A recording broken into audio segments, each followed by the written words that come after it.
Halo semua, di video kali ini kita akan mengenal Smith Chart.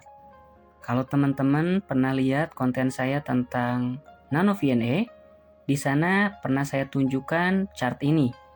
Misalnya untuk membantu melakukan karakterisasi pada transmission line, ataupun juga bisa untuk analisis antena, ataupun juga untuk melihat karakteristik RF filter ya. Di video kali ini, kita akan coba lihat sebenarnya apa itu Smith Chart dan bagaimana caranya kita menggunakan Smith Chart.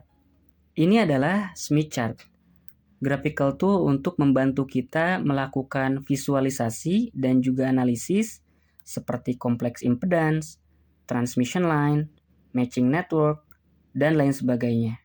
Smith Chart merupakan representasi dari kompleks impedance yang mampu memetakan impedansi dari 0 hingga tak terhingga pada bidang yang terbatas. Ini alasan bentuknya itu lingkaran ya. Dengan seperti ini akan mudah bagi kita untuk melakukan perhitungan-perhitungan misalnya seperti mencari reflection coefficient atau mencari VSWR karena tidak perlu menggunakan matematika yang melibatkan kompleks number ya. Nah, sebenarnya kompleks impedans ini apa? Ekspresi matematikanya itu seperti ini, di mana di dalamnya terdapat komponen resistansi, yaitu bagian realnya, dan bagian reaktansi, atau bagian imajinernya. Namun, kompleks impedans tersebut tidak langsung bisa kita gunakan atau divisualisasikan di dalam Smith Chart. Kita terlebih dahulu harus melakukan normalisasi. Caranya dengan membagi kompleks impedans dengan sistem impedans.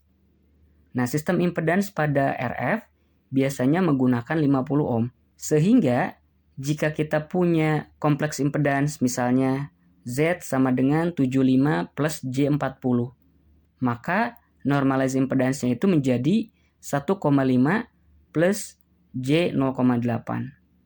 Nah, baru kita bisa plot di dalam Smith Chart. Tapi sebelum kita plot dalam Smith Chart, terlebih dahulu kita mengenal region-region yang ada pada Smith Chart. Pertama adalah garis horizontal warna hijau ini. Ini adalah purely resistive region, di mana kompleks impedance-nya itu hanya mengandung komponen resistif saja. Nah, region yang di bagian atas ini adalah bagian induktif. Kompleks impedance-nya itu punya bagian resistif dan bagian reaktif. Cuma bernilai positif, menandakan value-nya ada pada region induktif. Sementara di bagian bawah itu adalah bagian kapasitif, di mana kompleks impedance-nya juga memiliki bagian resistif maupun reaktif, tapi nilainya negatif. Nah, nilai negatif ini menunjukkan bahwa kompleks impedance-nya berada pada bagian kapasitif. Selain itu juga ada titik-titik penting pada Smith Chart yang perlu kita ketahui. Pertama adalah titik tengahnya, ini merupakan sistem impedance atau Z0. Nah, value normalisasinya itu sama dengan 1. Kalau di sisi kanan, disebutnya itu open circuit, di mana nilai impedansinya itu tak terhingga. Dan di sisi kiri, itu short circuit, di mana nilai impedansinya itu sama dengan 0 ya. Jika teman-teman perhatikan, di dalam Smith Chart ini terdapat garis-garis berbentuk lingkaran dan berbentuk busur. Ini sebenarnya garis-garis apa? Garis yang berbentuk lingkaran ini merupakan constant resistance circle.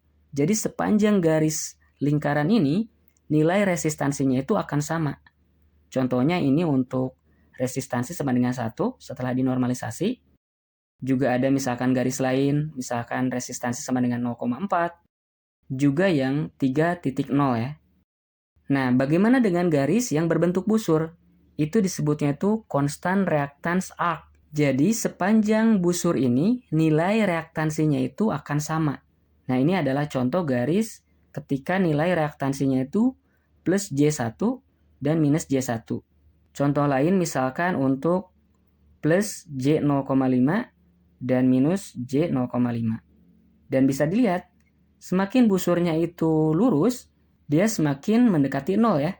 Sehingga bisa kita tahu di sini, kalau dia berbentuk lurus seperti ini, nah maka reaktansinya itu akan 0. Artinya, ini gak ada komponen reaktifnya, hanya resistif saja. Seperti tadi yang dibahas sebelumnya.